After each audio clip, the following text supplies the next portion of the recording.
I'm taking time during this lockdown season to reflect back over the last more than 2 decades of my life living outside my home country, and I'm taking time to just evaluate and to think and to look back at some of the lessons I've been learning, ways that God has helped me and taught me. Most of that time has been living in Africa, and often when I've been flying from the southern part of Africa up into Europe, often I've flown over Egypt. And as you're flying over Egypt and you look down, it's very marked that the brown colour of the desert, and running right the way up the length of the country, it's as if there's this green ribbon running through the brown, and that green ribbon is the Nile River, and all along the banks of the Nile is the fertile plains where life has gathered. And it's a vivid picture for me of how water brings life to the desert. I love the verse in Isaiah 43:19. It says, "See, I'm doing a new thing. Now it springs up. Don't you perceive it? I'll make a way in the wilderness and rivers in the desert." And it also talks in Isaiah 35 about the wilderness and the dry land shall rejoice and blossom. And I know that many people around the world are praying that for the dry regions of the Sahara Desert, for North Africa, for a blossoming spiritually and physically. When we lived in South Africa for years, we used to enjoy every spring the amazing flowers that grew up. And particularly if you were driving from Cape Town up the west coast towards Namibia, you pass through an area called Namakwaland. This is sandy, sort of semi-desert, but it's utterly transformed every spring into an explosion of vivid colours: orange, yellow, white, purple, blue, just amazing flowers that seem to grow up almost overnight and last for several weeks, and it's utterly beautiful. It's an area which has become known as the flower route. And after a few weeks of this blooming transformation, the flowers slowly lose their colour and die away, and the desert returns. Water brings life to the desert. The Kalahari is another area like that, one of the largest sandy expanses in the world, one of the driest places on earth. But every year, the Kalahari is utterly transformed by the Okavango River, which flows south from the highlands and the mountains of Angola, and it flows unusually not into the sea, but it flows into the desert of the Kalahari. And the Okavango drains these highlands, and it flows sort of south-southeast into the desert, where it drains away in a massive inland delta. And that annual draining of the river into the delta, the inland delta, forms floods, and the Kalahari is transformed every year as it becomes not a desert but a place of water and life. All the animals under the sun, elephants, lions, every conceivable kind of savanna animal comes to the floodwaters, and the Kalahari is transformed. It's a beautiful picture of how water brings life. Spiritually speaking, the water of life transforms the dry, arid regions of our life and brings life. I saw this in a very vivid way a couple of years ago, and this was a great experience for us as a family. We had a week-long conference in Tunisia, and after the conference we headed south into the desert, and we had a few days exploring the desert, camping in the desert, and it was wonderful. One day we went out with a guide, and we had a camel trek for several hours out into the sand dunes. Imagine the scene, and imagine the way your senses come alive. You're on this uncomfortable camel. You're walking out into the desert, into the sand and the dunes. You leave the colour of the town, the oasis behind, and slowly everything becomes more and more brown. The sand becomes drier as the few patches of green grass get left behind. It's a sensory experience: the silence, the solitude, the stillness, the absolute emptiness of the desert. There's a seeming absence of life. Everything is brown, or colours of brown and khaki and yellow, or the blue of the sky. And the heat of the sun slowly takes over. Your skin begins to dry out. You begin to get thirsty. Your lips are parched. As you sweat, it dries into salt, and you have this saltiness on your skin.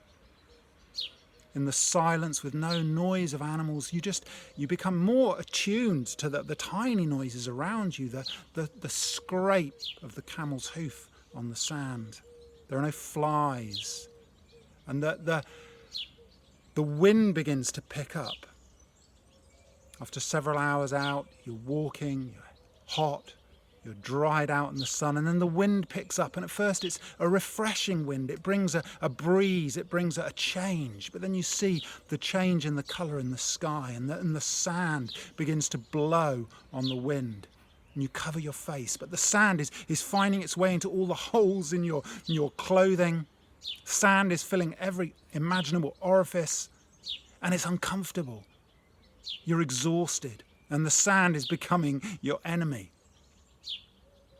And slowly your camel makes its way off the dunes, and you have a feeling of relief as you approach an oasis.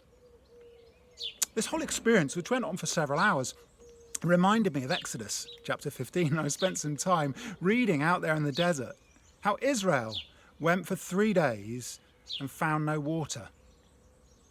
And then they came to a place called Marah, but they couldn't drink because the water was bitter. Now, we'd gone several hours in the desert. We had water with us. The Israelites had gone 3 days. Imagine the sensory overload. They'd been walking in the desert. They had nothing. They're close to death, 3 days with no water.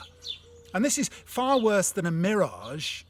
A mirage is an optical illusion, and there's actually no water there. This was real. This was water. But when they got there, the water was bitter. They couldn't drink it.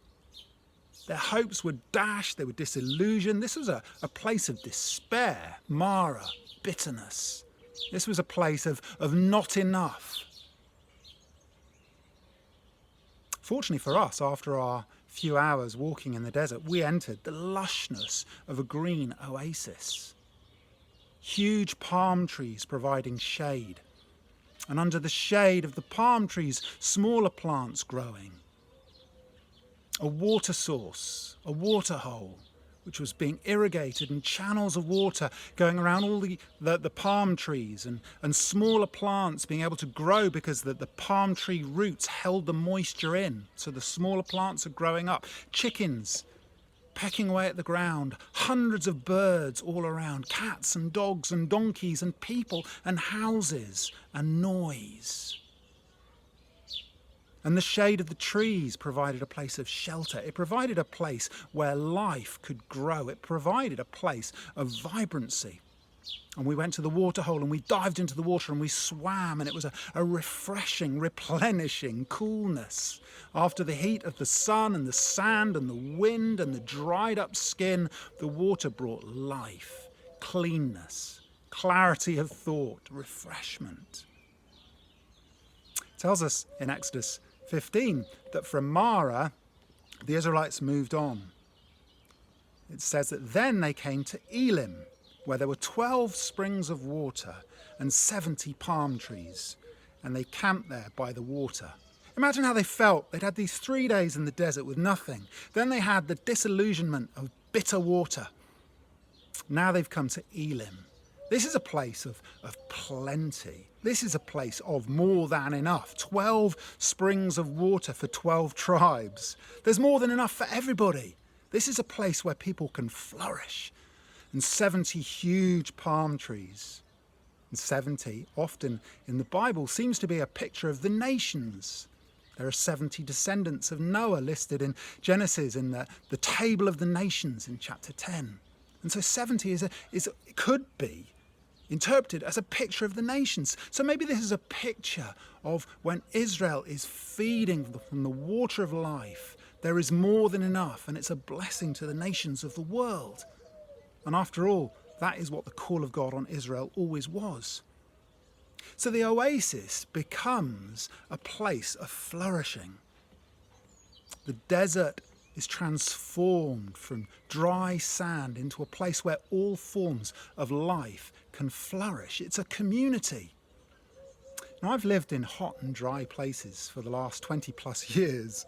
Water has always been a source of blessing and life in those places. Sometimes I've lived with people and we've carried water a kilometre on our heads in buckets. Sometimes I've lived in a home where we've dug our own borehole in the ground and we've pumped our water up by hand. Water is life. Water is precious. Water in the Bible is always a picture of blessing. It's something that's a source of life and it's precious. And these oasis towns became places where people would congregate. They became places where people lived. They became staging posts on a long journey. So when you cross the Sahara Desert, you go from one oasis to another. You go from Gardea to Insala to Tamanrasset to Agadez, and you cross the desert in stages, going from one oasis to another. In Tunisia, I saw in a very clear way that an oasis is two things. It's a constant water source and it's trees. It's interesting that if you only have a water source, you have a well. And there are plenty of wells. There are plenty of wells in the desert. People may stop at the well and refill their water, their jerry cans, their buckets, and then they move on. People may stay there temporarily. It may be a place where nomads stay for a season and then move on. But a well is different to an oasis. A well is kind of almost like an individual source of water. An oasis is a place of community. It's a place of trees. The trees give shade. The trees enable life for every form of life. Trees are a home for many things. I can remember once in Zimbabwe seeing this huge, beautiful baobab tree with these long, spreading roots like buttresses. And there was a big hole sort of 8 foot up this trunk. So I scrambled my way, climbed up these buttress roots and grabbed hold of the hole and pulled myself up to look inside this massive hole. I looked inside the hole, and the hole inside of this baobab was hollow and deep, and it went right down to a sandy floor. And as I looked down in the sandy floor, what I didn't realise is that down in the bottom were some owls nesting. And 2 huge owls suddenly flew up and flew out of this hole right over my head. It scared the life out of me. But that baobab tree was a source of life. It was a home for those birds. The palm tree is an amazing source of life. In Islamic culture, there's an idea that the date palm is the original tree of life in Eden. That's actually quite believable. The date palm really is an amazing source of life. Dates provide vitamins and sugar. An adult can survive on 15 dates a day. Dates can last several years if they're packed correctly. So it's the ideal food source for crossing the desert.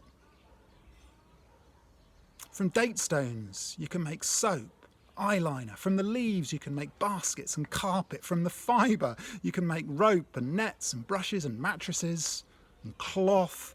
From the trunk, you can make furniture and tent posts. It gives everything that you need for life. Interestingly, the date palm is a unisexual tree. You get male trees and female trees. So in a big oasis, someone has deliberately cultivated these trees because you only need 1 or 2 male trees. It's only the female tree that produces dates. And so most of the male trees are removed and the female trees are left. So the oasis is a group of trees that have been deliberately cultivated to be fruitful. Trees, of course, in the Bible are people. It talks in Psalm 1 about the righteous person. It's like a tree planted by streams of water, which yields its fruit in season, and its leaves do not wither. In Psalm 92, it talks about the righteous flourish like a palm tree. They're planted in the house of the Lord. That's interesting because palm trees were used as decorations in the temple. You can read that in Kings. And then in Ezekiel's vision of the temple, there are palm trees on the door of the temple and on the doorposts. This picture is of people, righteous people, as fruitful trees planted in God's temple, God's garden. And the temple is very closely linked into the Garden of Eden, the place of God's presence, the place where God's presence dwells with people, which is exactly what the temple is, the dwelling place of God, where God and people dwell together. And in all of this kind of Eden, temple, new creation imagery in the Bible, there are trees and streams of water and flourishing. It's interesting, our town, the town we live in, is called Al-Aurin. which is an old Arabic word from when Spain, the Iberian Peninsula, was under the influence of the Moors of North Africa. Al-Aurin. It means, I'm told, the garden of Allah. God's garden. What a great place to live, in God's garden. And we are trees planted in God's garden, planted by streams of water. We're not a well, we're called to be an oasis. So, this whole experience in Tunisia, it really got me thinking, to what extent is our home an oasis?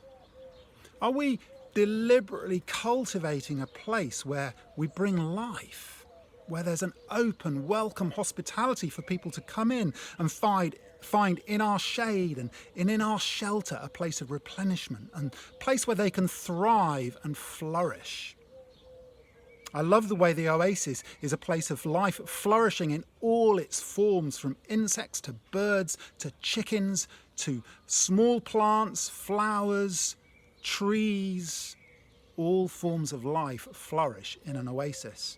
Is our church culture a well or an oasis? Is it a place where people drop in on a Sunday to fill up their water sources and then they move on?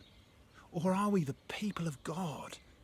An oasis, a place of deep rootedness, a place where we are rooted in the soil of our local area, where we're touching the ground, where we're changing the culture. And culture, of course, is a word that comes from cultivation. We cultivate the trees, we cultivate a rhythm of life, we cultivate an environment where trees can thrive. And as they thrive, they invite life in new forms to grow. And that newness of life is culture. As we cultivate with good rhythms, we change the culture. So to what extent am I an oasis? I was really challenged by this question. It talks in Psalms, doesn't it, about all my springs are in you. God is my source of life. Proverbs 4 verse 23, guard your heart with all vigilance, for from it flow the springs of life. God is my source. Jesus is the living water.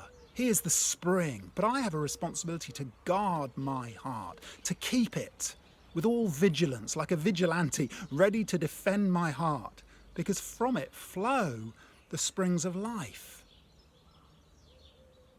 I'm not to let my heart die. I'm to keep my desires alive. I'm to keep in step with the Spirit of God. The desert flourishes when there's water and trees, when there's life for all sources. And that's a picture for me of the Spirit of God, the water of God, and the people of God, the community. There's both. God moves, but he uses people. God uses his people to be an oasis to the world. So the question that I'm really challenged by in an ongoing way is, to what extent is my life an oasis? To what extent am I deliberately cultivating an oasis that is a source of life, not just for me, not just like an individual well, but a source of life for the people around me, for my community, for my team?